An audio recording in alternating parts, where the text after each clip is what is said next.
Myanmar থেকে বাস্তুচ্যুত হয়ে বাংলাদেশে আশ্রয় নেওয়া রোহিঙ্গাদের জীবনে দীর্ঘ হচ্ছে অনিশ্চয়তার ছায়া।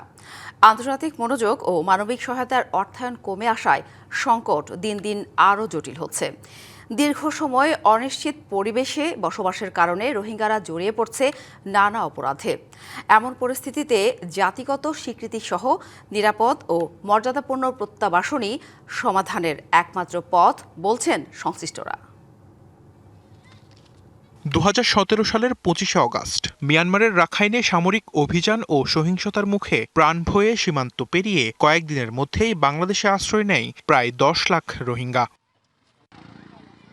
সেই থেকে আর ফিরে যাওয়ার পথ পায়নি বাংলাদেশে আশ্রয় প্রার্থীরা। 9 বছর ধরে কক্সবাজারের জরাজীর্ণ ক্যাম্পগুলোতে পার করছে শরণার্থী জীবন। একসময় যেই ক্যাম্পগুলোতে আন্তর্জাতিক সহায়তার সরব উপস্থিতি ছিল, সেখানে দিন দিন তা অনেকটাই কমেছে। কর্মসংস্থানের অনুপস্থিতি আর ভবিষ্যৎ নিয়ে অনিশ্চয়তায় রোহিঙ্গাদের মাঝে বেড়েছে হতাশা। জড়িয়ে পড়ছেন মাদক কারবার, অস্ত্র ব্যবসা সহ অবৈধ কর্মকাণ্ডে। এমনকি আধিপত্য বিস্তার নিয়ে সংঘর্ষ, অপহরণ সহ চাঁদাবাজির মতো ঘটনায় রোহিঙ্গা নাগরিকদের নাম সামনে আসছে। রোহিঙ্গা নাগরিকদের একটি বড় অংশ ফিরে যেতে চান জন্মভূমিতে। সেজন্য বহুপাক্ষিক আলোচনার মাধ্যমে মর্যাদাপূর্ণ ও নিরাপদ পরিবেশ চান তারা। এংগেজ করিবার আগে জরুরত বোধ আনলে ব্যালেন্স অফ পাওয়ার তারা যদি এংগেজ করার দুটি গেলে তোমার সলিউশন নয়। নগদ নিয়ে এলো হার না মানা হার অফার। সর্বনিম্ন 10,000 টাকা রেমিটেন্স নগদে পাঠালে থাকছে স্বর্ণের হার জেতার সুযোগ। 15 আগস্ট পালন করতে করতে অলরেডি 9 বছর হয়ে গেছে। 9 বছর ধরে আমরা ওইটা পালন করতেছি। আমরা শুধুমাত্র একটা চাচ্ছি যে আমাদের জায়গা আমাদের পাইতে হবে, আমাদের ঘর আমাদের পাইতে হবে, আর আমাদের বাড়ি আমাদের পাইতে হবে।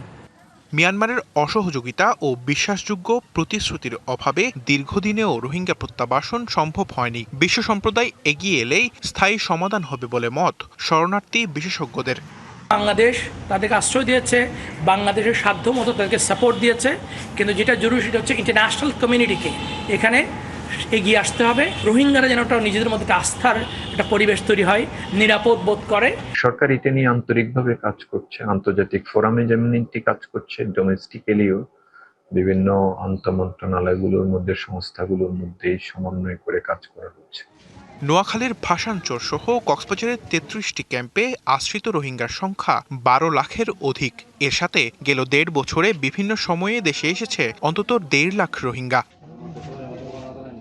DBC news desk.